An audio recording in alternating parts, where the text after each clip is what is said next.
Hi, I'm Dr. Brenna Quarles. I'm one of the CURCA faculty fellows this year, and today I want to present how to present at a conference. And so this is in conjunction with CURCA's annual research conference, which is coming up really soon, actually. So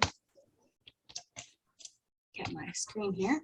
So there are three different types of presentations that you may be giving at either ARC or any type of conference that you go to. And those are oral presentations, paper presentations, and poster presentations. So I want to talk just a little bit about each of them individually and then give you some general advice in terms of how to do these presentations.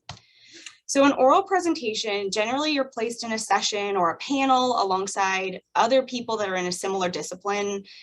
So everyone in the room, virtual or not, will kind of have a sense of the type of research you're presenting. And you're normally given 10 to 15 minutes. And oftentimes you're presenting with your PowerPoint slides and you'll discuss your research through your slides. It can be singular, like you could do it by yourself, or you may be in a group. At the end of either your presentation or the session, you'll get questions from the audience. They'll, maybe ask about certain pieces from your presentation or general questions and those kinds of things. The nice thing about doing an oral presentation is that you have a lot more time to kind of make adjustments to your presentation before submitting. But normally you'll submit it to, in the case of ARC, you'll submit it in so that the room can have everything loaded ahead of time, because you don't want to have to be loading your presentation, 20 minutes before you're presenting. So if you are presenting at the annual research conference this year, the deadline to turn in your PowerPoint will be March 23rd at 12 noon, okay? And I'll talk a little bit more about style and format for oral presentation after I go through the three types. If your research lends itself more to just maybe a paper presentation, if you're in the humanities, if you don't have a lot of graphics, data tables, those kinds of things, what you would do is be in a paper presentation room, a similar session alongside other similar disciplines. You have 15 minutes to present, and you can just write and present a paper. You just read it to your audience. Questions will be asked. So it's a very similar format to oral presentations. It's just the main difference is you won't have that PowerPoint presentation with you. You'll just be reading off your paper. The deadline to turn in your paper presentation for ARC is also going to be March 23rd at 12 noon.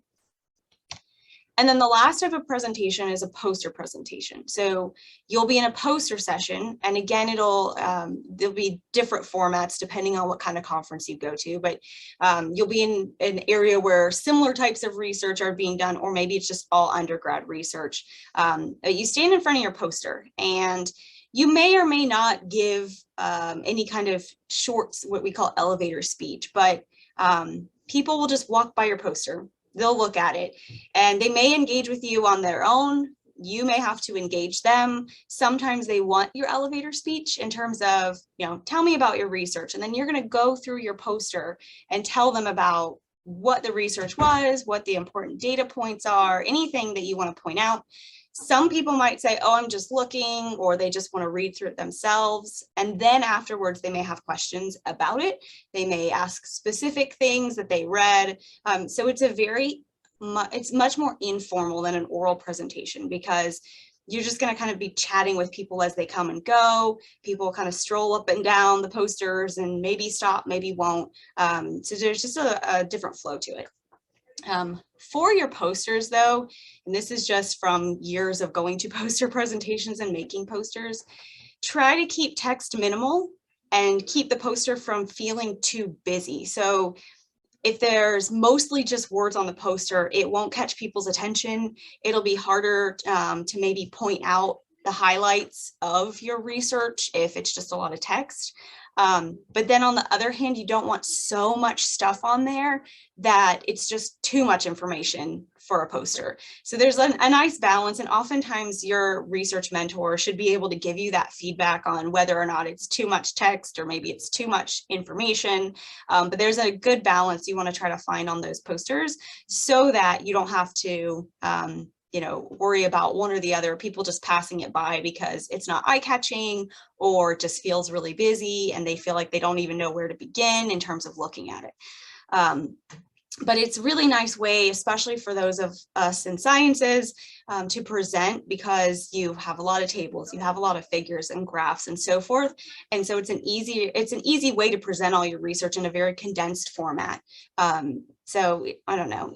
Humanities, again, it may be a little bit harder to do poster presentations depending on how much data, how many graphics and those kinds of things you may have to supplement the research. As far as printing your poster, check with your individual department first about printing.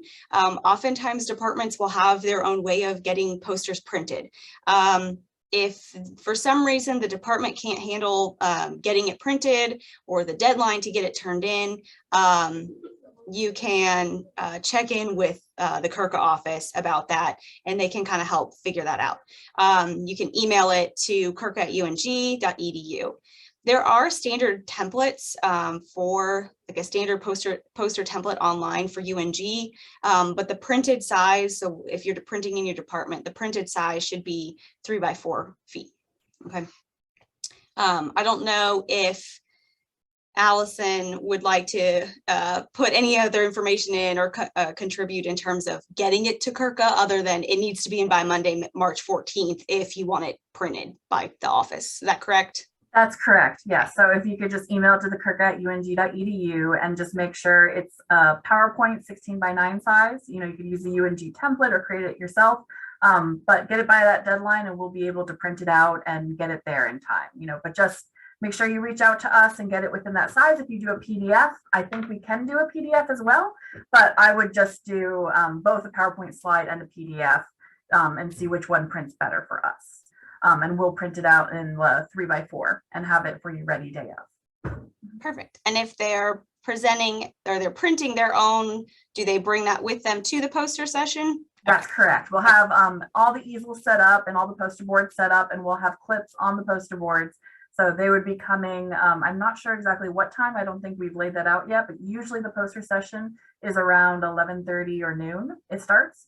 So they'll come beforehand, set up their poster on their easel. We assign them a number. We'll have it all out. So when they come in, we'll tell them which easel and which number to go to, and they can roll it out and set it up on the poster board. Perfect. Thank you. And I'm also going to let you talk about how to do a pre-recorded poster if that's something that any student is interested in. Yes, and we did this actually last year, when last year it was completely virtual, and this year for ARC on March 25th, it's going to be in person.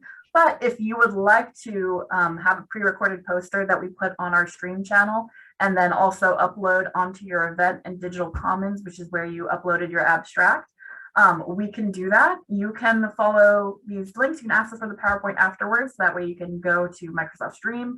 But basically you would log into Microsoft Stream using your UNG login, and you'd record your presentation either on Stream or record it on PowerPoint. I think there's a way to do it on PowerPoint, and then you can upload it to Stream.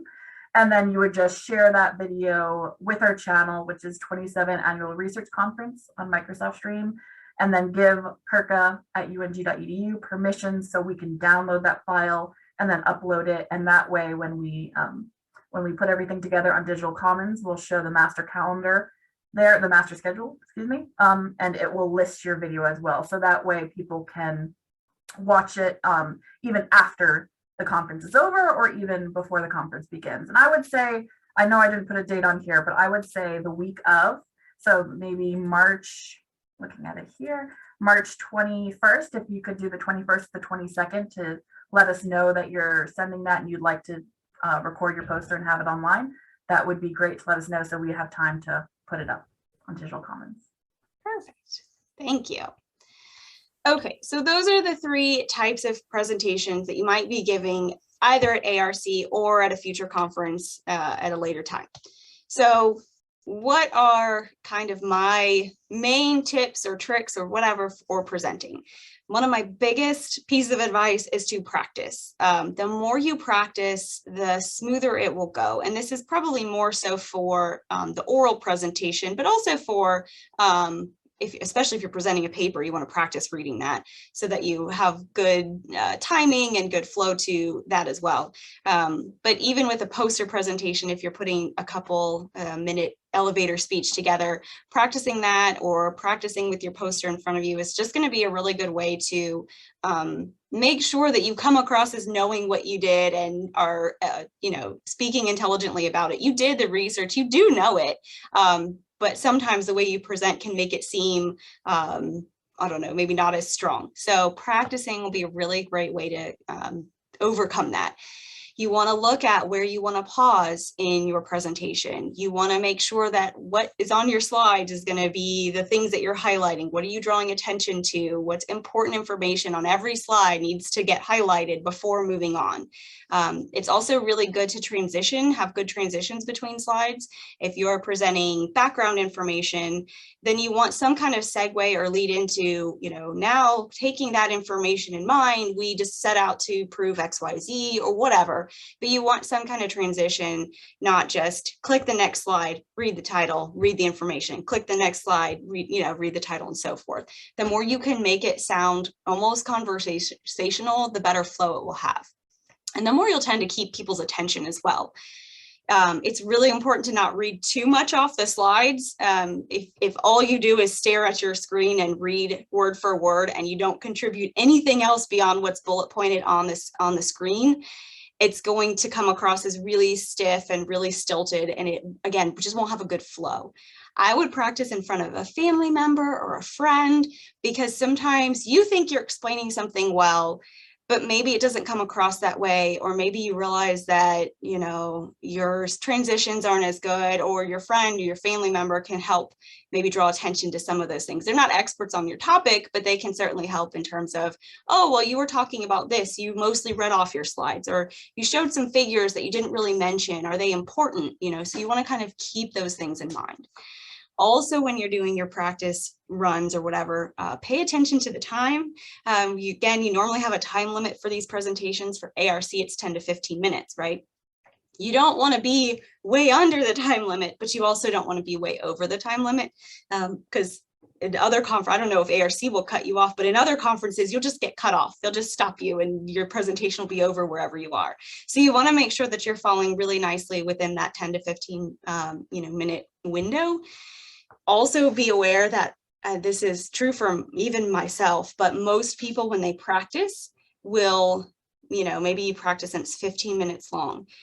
Oftentimes the day of your presentation, when you go to give it in person, you will end up talking faster, or you'll forget to say something that you wanted to say, or you'll, miss a transition, something will happen. And generally your presentation will be a couple minutes shorter than what you think it will time out to be. So if you're just barely hitting 10 minutes, let's say when you're presenting, I would try to really add a little bit more to that so that you are making sure to hit at least about 10 minutes. Because if you're really under the time, then it, I don't know, it kind of messes up the timing and everything's kind of set out. So maybe not everybody will do that, but I think it's human nature that when you go to give a talk, you might get a little nervous or a little excited and you just start talking faster. And then next thing you know, your 20-minute presentation is, 13 minutes. That happened to me one time. I was supposed to have a 20-minute presentation. It was 13 minutes. So it definitely does happen. I did it in grad school and, had to work on that as well. And then deadlines is another thing to just keep your eye on. Again, we've talked through for ARC what the deadlines are in terms of submitting things, getting things to the CURCA office and so forth. Also, if your mentors have any deadlines, they'll generally tell you, I want to see your poster draft by X time. If they haven't given you a deadline, but you want to make sure that they're going to look at it, maybe speak with them about saying, hey, if I give you my poster on this date, will you look at it? They may want to see your presentation if it's an oral presentation, read your paper if it's a paper presentation. So just make sure you're checking in with your mentor and then also paying attention to the conference deadlines as well, because the last thing you want to do is not have your presentation, whatever format it is, not have your presentation available and ready for you the day of, because you don't want that extra stress. It's already a lot to be at a conference and presenting. You don't need the worry of whether or not your poster is going to be printed, or whether your mentor is not happy with your oral presentation or anything like that. So in terms of ARC itself, presenting at ARC is such a great opportunity. It's a local conference because, I mean, this year it's on the Gainesville campus. So whether you're at Dahlonega or Gainesville or Coney, wherever you are, it's really not that far to get to the Gainesville conference or the Gainesville campus. You're also going to be presenting with a peer and faculty group that you already know, right? If you're presenting and you're on the Gainesville campus, well, other professors in your department are most likely going to show up and be the ones that are coming to your poster or your oral presentation or whatever. And that helps in terms of just building up some confidence, because familiar faces in a crowd to me are a little bit easier than strangers. It's a little bit easier maybe to talk in front of people that you know. So it's just a really good way to build your confidence in giving presentations. Again, there's not very much travel. There's no registration fees. And it's really good practice so that when you go to a larger national or regional conference, you have had that experience. You've gotten your first poster presentation or oral presentation out of the way, so you kind of know what to expect. It won't be quite as foreign of a, experience, but it's, again, within like a more comfortable setting. You're going to get feedback on your abstract, your presentation. Again, your faculty members that are kind of within your field can give you feedback, and it's coming from people you probably know, so it's easier to get questions or take feedback from people you know than someone asking, some stranger at a national conference asking you a question about your research. That can be kind of like a daunting thing if you've never really had to take in feedback like that. So just gives you a lot of exposure to that.